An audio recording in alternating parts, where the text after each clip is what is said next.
My name is Maximus Decimus Meridius, commander of the armies in the north loyal to the true leader, Marcus Aurelius. I'm father to a murdered son, husband to a murdered wife, and I will have my vengeance in this life or the next. Ooh. Boom, man. I've got chills. I've got chills. This movie's so freaking good. That is beautiful. That was beautiful. Thank you from the bottom of my heart. I appreciate that. Let's talk about the Gladiator, man. Gladiator. Gladiator. Oh yeah. Spaniard. The Spaniard. This movie, man. So I've watched this quite a few times. Not as much as many of my friends, or I would imagine yourself. I've probably only watched it like 4 or 5 times in my life. And it's been years upon years, maybe even a decade since I've watched this movie. This movie is also 21 years old. Yeah, it's This movie's old enough to drink, man. This it's a drinkable movie. What?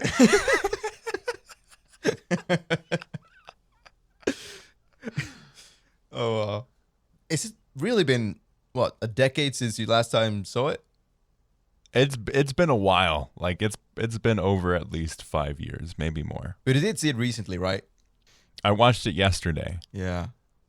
So now it's only like 1 day ago, not a decade. Yeah. So before last night, so we started the movie at 8:00 and finished it like 11:30, and then we watched the Uplink Cinema video by Eschathon Films on the philosophy of Marcus Aurelius and Maximus in The Gladiator. So I'd say we won the night, honestly. That's what I call a major win. A good successful night, definitely. I'm not gonna complain about that video as well. It's pretty nice. When you think of The Gladiator, what really draws you into this All right. movie? Okay, so there are two things. I'm going to go first for the obvious one, and then there's the other one. The obvious one is the one that I made an entire video on Uplink Cinema, which was the philosophy of Marcus Aurelius and in regards to stoicism and also Maximus' connection to the stoicism. That's been as of, I would say, the last couple of years when I've been watching the movie, that's what's been that's what I enjoy seeing and feeling and connecting to the movie, basically. The second thing would be the music. The music by Hans Zimmer is just beautiful, and I think there's something with it that just gives me the chills when I'm listening to it. And the music is a big part of the entire emotion through the movie, especially the heroic moments, you can sort of say, or the courageous moments in the movie. Mm-hmm. So those are the two main things in Gladiator. And a lot of people would say the actor and all these kind of things, but I really like the actor's beautiful work. It couldn't be done better, but it's those two things. I suppose you also have the setting, the Roman setting. I feel like we see so little of that in modern. It's 20 years old now, but I'd say in modern, quote unquote modern days. We see very little of the Roman, the Roman years in the ancient Rome, basically, in cinema today, which I really appreciate. So, yeah, I suppose that's my third. Yeah, like I had forgotten how. I mean, this movie is a tentpole. It is a masterpiece of a film. It is honestly such an incredibly well done movie, both visually, like you said, with the music. The score is incredible. The shots in this movie are just so beautifully done. Oh, they are beautiful. Everything comes together so well. You have betrayal, you have love, you have anger, you have hate, you have philosophy, you have all of these things that tie into this movie so well, and it just comes together. I mean, Richard Harris as Marcus Aurelius is so well done. Dumbledore. Yeah, exactly. Yeah, that's Dumbledore. Marcus Aurelius in a movie, and the actor playing Marcus Aurelius in a movie, so well done. I even though I wouldn't say it's a true accurate representation of him in real life, like how he was in real life. The way he is portrayed, it gives that a very good contrast to the rest of the movie, especially like his calmness and his ability to Hmm. sort of stand a little bit back and observe rather than being in the heat of the moment, you can sort of say. Exactly. He kind of grounds the film, and his eventual death really sets the tone and the pace for the rest of it. Like his death is definitely the catalyst for the activities in this movie. Okay, it's gonna sound weird. Without his death, the movie wouldn't really work out. Right? So throughout the entire movie, Maximus, plenty of times tells like Marcus Aurelius had a vision for Rome. There once was a what was it? There once was a I should have known this now. Republic? No. There once was a dream. There you go. Yeah. There once was a dream for Rome, and he constantly refers to Marcus Aurelius and uses that as an excuse or an example on what Rome should be throughout the movie. Rome almost becomes its own character in this movie. Oh, through with all the gladiators and stuff going on, like their little bubble that's going on there, or I just mean in terms of like the setting of Rome in this movie becomes its own tentpole character. Like everyone discusses Rome as this character. oh yeah, And it's the mob, it's the people, it's the Senate, it's the emperor. Also, I want to mention something that I love so much is like kind of what you're talking about, the Stoic philosophy of getting away from your immediate response and thinking through things. He does it so well. And one of my favorite moments is when Emperor Commodus himself, ugh, don't even call him emperor, dude. Come on. this is true, Yeah. Commodus, the sleazy little man, he has this plan to get rid of Maximus, which is bring in the undefeated gladiator champion and put lions all around him. Maximus still survives and is in the opportunity to take his life, but understands perfectly how to play the game to win the crowd's favor and undermine Commodus. Oh, I love it so much. I was like laughing out loud because of like it's so great. I love the stories where the guy is like thinking through things and undermining him in subtle ways that everyone else won't understand, but the person he's striking against will. It's so good. The fact that he spares his life makes him become even more passionate and even more merciful than the so-called emperor could be. It's a massive insult to Commodus, basically. That's what it is. It's just a look at you, little kid. Mm-hmm. To have so much power but so little control.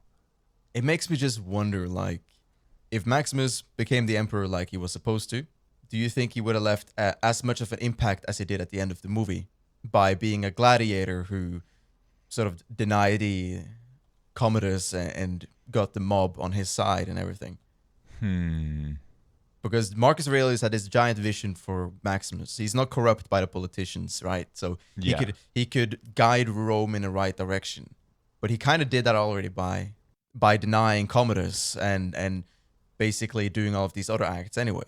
So I think Maximus would have fulfilled this goal either way, because that's the type of character that Maximus is. It's his He destiny. was forced to be into that position by the acts of Commodus.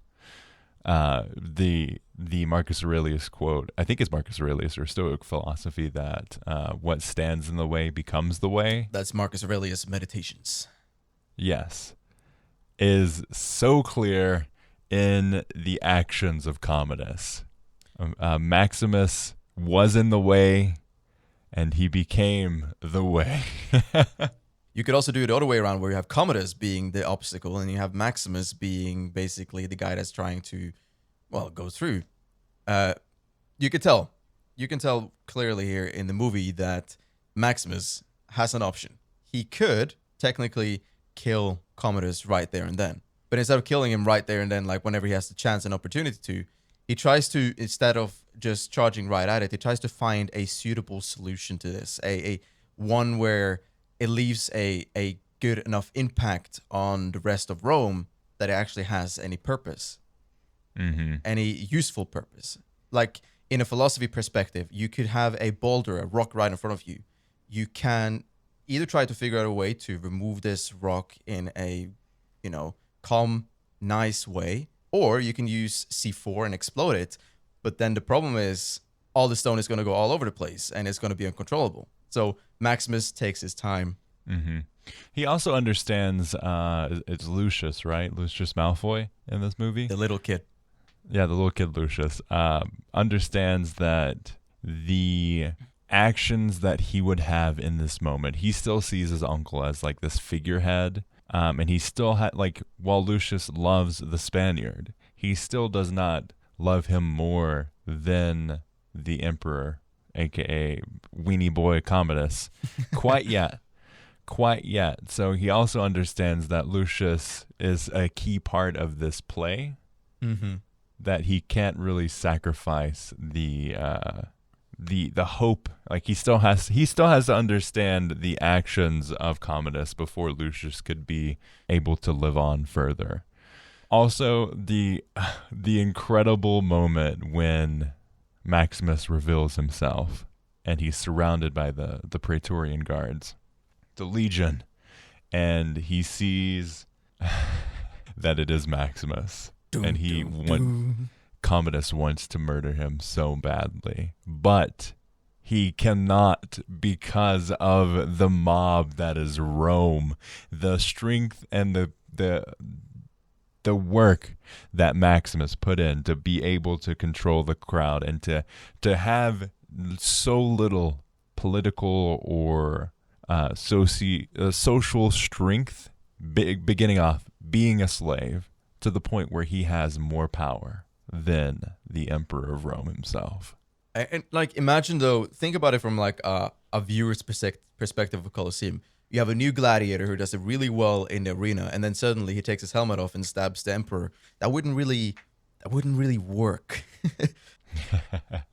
Yeah, I don't think the people in the mob would appreciate that, the people in the Colosseum. I mean, but if he does it later on, they kind of accept it. My thing is, like, if Maximus killed Commodus right away, I think he understood that would have made it worse. So he's like, no. There would be a surge for power. People would try to claim the strength of Rome, and there would be such a betrayal there. Yeah, there will be no, like, it will just look like a random good gladiator killing, and there will be no message being left there, Like, he needs to build some alliances, you can sort of say. Yeah. In order to actually make his message stand out, Rome. Rome is a dream. What is that? No, what is that Batman thing? He needed to become a symbol. Yeah, that's kind of like what I will not make him a martyr. What was his name again? That's kind of like what Proximo kind of said. Is that, or no? It wasn't Proximo. It was it Cicero? No, it wasn't. It was Juba. I think it was Juba. I'm a little bit. Who said that they have to kill your name before they can kill you. Yes, yeah. They say, yeah, because he's wondering if his food is poisoned, and they say they have to kill your name before they can hurt you. It was something like that. So, and that kind of goes a little bit back to the Batman symbol thingy. He has to, the name Maximus needs to spread around and show its power. Show the strength of Rome. Dude, this movie is so freaking good. Oh, I was so hyped when it finished too. I was like, yes, let's do this. Let's watch it again. Yes. And like, I love too that he eventually gets to the point, like, he has defeated Commodus against all odds, injured, hallucinating, against the world, against the most powerful man in Rome at the time in this movie. And he still takes the victory, but he does not live. He goes to see his family in the afterlife. He goes, and this thing that he has been wanting for so long and has been working towards, but knowing it was not the right time. Not yet. Not yet. He is there, and he ends and becomes the figurehead and basically the emperor that Rome deserved. The emperor that Rome deserved. I do like that. I can't avoid cross-referencing here, but it's like was it the emperor you deserve but not needed or something like that? I can't remember. What is it? It's a Batman quote, right? Yeah, it's a Batman. That's not cross-referencing here. Yeah, you're the hero that I can't remember it. You don't deserve. What the frick? What is going on? Why are we doing this? Because he's the hero of Gotham deserves, but not the one that needs right now. Yes, the ones they need, but they do not deserve. Yes, there we go. That's Maximus right there. Yes, definitely, 100%. For sure. Such a fabulous character. Mm-hmm. And I think the introduction of Juba was a great addition to the movie. To not just leave him as an individual character trying to fight through everything, but that he immediately, right after he loses his family, he get introduced to another character who kind of helps him go through that. And I think that devastation, and I think I don't know, just having him in there makes the movie so much better. I personally, for me, I don't feel the movie would have been as good without Juba. And I kind of just jumped in here, but I just felt like you wouldn't have Maximus without Juba. I agree. Honestly, he's the one, as Maximus's wound is just going bad. It's got maggots in it. It's not doing good. He's the one that's saying, "Don't die. Don't die." Well, technically, that's the maggots helping him out. They were cleaning the wound, so they are the savior of the entire Rome. Exactly. Yeah, no, but Juba, he's an important character. I want to just highlight him a little bit because he's someone that kind of carries Maximus' story after Maximus dies. He knows Maximus. I think he's like, out of everyone that survives, he's the one that kind of, except for maybe Quintus, knows Maximus the most at that point. Oh, definitely. He spent the most time with him. He understands this version of Maximus way better than anyone else in the film does. And I'm glad you mentioned Quintus as well, because that's such an interesting character arc for his character. He is faced with his decision many years back with the return of Maximus. Oh, in regards to the betrayal. Yes, so he betrayed him, and then not thinking anything of it until that moment. And I love the fact when Maximus reveals himself, he kind of looks right over at Quintus, and they have this moment, and it's like, oh boy, we messed up. If looks could kill, he'd be more than dead. It's like, what do we do now? Whoa, he actually lived. Oh gosh. I'm just standing there and just thinking, like, you've been serving with this guy for so many years. You should be able to see who it is between, like, underneath that mask. I'm like, that beard, that voice, that mouth, everything. Come on, Quintus, you got to see that. I'm like, but okay, it's fine. Yeah. I'm gonna ignore it. I'm gonna ignore it. It's just because we both are able to kind of, like, I have recognized people with, like, sunglasses on and a face mask and be like, oh, hey, look, that's Jeff. Yeah, exactly. Could have done a little bit better there, though, but okay, it's fine. Exactly. Maybe he kind of just wanted to troll Commodus, and he already knew, but he just was waiting for Maximus to do the reveal so he could troll Commodus. Like, ha! I totally knew that all along, guys. No, I think the one thing that I touched upon in the video, but is the fact that Maximus didn't really seek out revenge or vengeance on Quintus, even though he was basically like the the guard that took him away from the family, you know, or he wouldn't call him he wasn't a Praetorian guard at the start. He became that later on, at least in regards to his armor.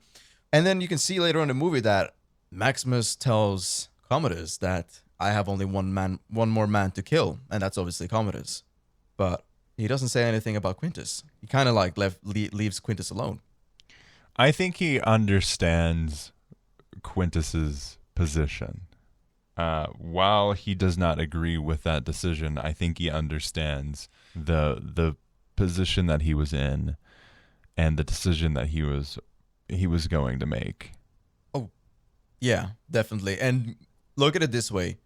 It's Quintus having to announce the news that, you know, Maximus is going to be executed and his family is going to be executed. Imagine if Quintus decided to resist and say, no, I won't do it. Well, then he's going to be executed, and probably his family is going to be executed as well. I mean, it's the same point you made in the video with it's Cicero, right? With the priest guy. What is that his name? You mean his friend? Yeah, his friend. Yeah, this is Cicero. The guy with the cuts on the cheek. He tells him not to have any action because, one, Maximus is already going down that path. And while Maximus is pretty confident in his abilities to get out of it, he does not want to endanger anyone else in that. Exactly. If Cicero engaged in trying to stop the guards from taking Maximus, he would probably die as well. Mm-hmm. He don't want to be responsible for that. Exactly. And that's a great choice on Maximus' side. Like Maximus, throughout the movies, Maximus' ability to really observe and think is just phenomenal. I believe. It's kind of going back to the philosophy, temperance, you know, showing some moderation, calm down a little bit, and also some courage to stand still and focus, and all the other virtues, technically speaking. Every single part in this movie that I see, it's like a great building block on top of each other that supports each other, basically. Yeah, it's like a beautifully crafted meal. You know, you have the foundation, you have all of the different veggies, you have the different seasonings, the sauces, everything's put together like in such a way that works beautifully for the whole of everything. There's a particular point where Marcus Aurelius speaks to Maximus about his home. And when you watch the movie, what kind of connection did you get with between Marcus and Maximus before Marcus died? So he was like a father figure or like a close friend, or what kind of connection did you make there? I do see him as the father figure. I mean, I don't think Maximus realized it until that moment, but he did. He was definitely, I mean, Marcus Aurelius says it straight up that you are the son that I should have had. Such an insult. It is. It's like the complete opposite to what Marcus would have said in real life. But I digress. But and the whole moment of like, all your flaws as a son is my failings as a father. Oh man. Ouch. That's spicy, man. Shots fired. Mm-hmm. Now, those are some harsh words. I feel at that moment, like Marcus Aurelius wrote his own death sentence there. Like if he didn't decide to kneel down, maybe if he just decided to just keep standing, he would have survived. If he just maybe decided to just say his words to Commodus and then leave the room, go to some guards and chill, and wait for Maximus to return, then things would have been well. But no, he decided to insult his son, which is obviously not mentally fully stable. And yeah, I don't understand what he was thinking in that moment. Like, there's only one way that this is gonna work out, buddy. It's like Come on, you could just see it in the eyes of Commodus that he has no good intentions here. Uh-huh.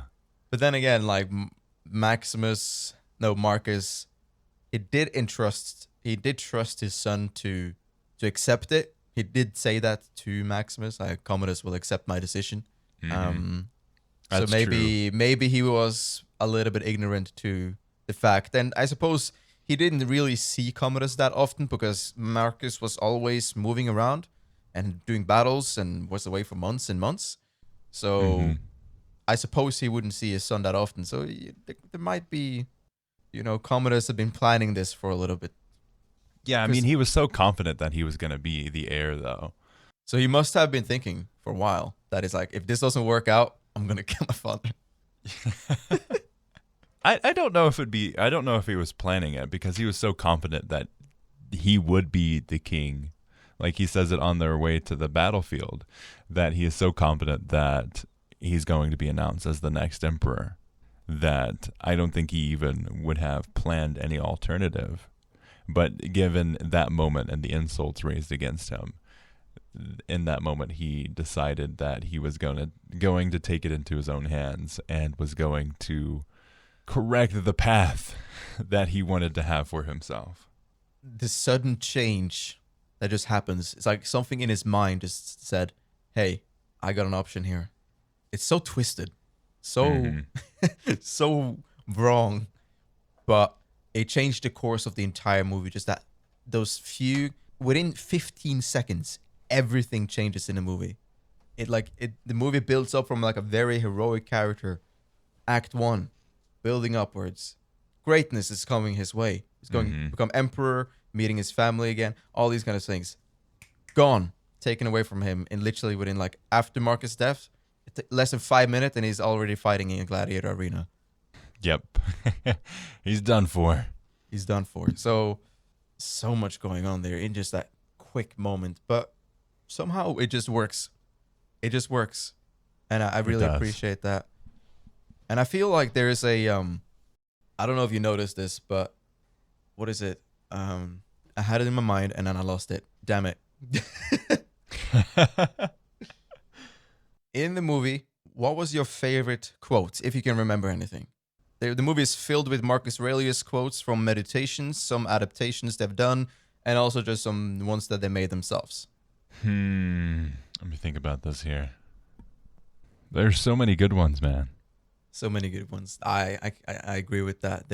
The quotes are perfectly placed, not just randomly, but also they added in so it makes sense for the story, and I like that. What is it that he says again? Nothing happens to a man that is not fitted by nature to bear. And I love that. Strength and honor. Strength and honor. I love that quote. Mm-hmm. That quote alone explains sort of what like the entire thing, like all the hardship that Maximus is going through, that he can endure any hardship, any things thrown at him because nature, allows it basically. And throughout the movie, he's thrown back and forth through a lot of things that many people will find to be extremely horrible to experience, but he stands collected because he knows that he can endure it. So I like that quote a lot. I also really like this one. 3 weeks from now, I'll be harvesting my crops. Imagine where you will be, and it will be so. Hold the line, stay with me.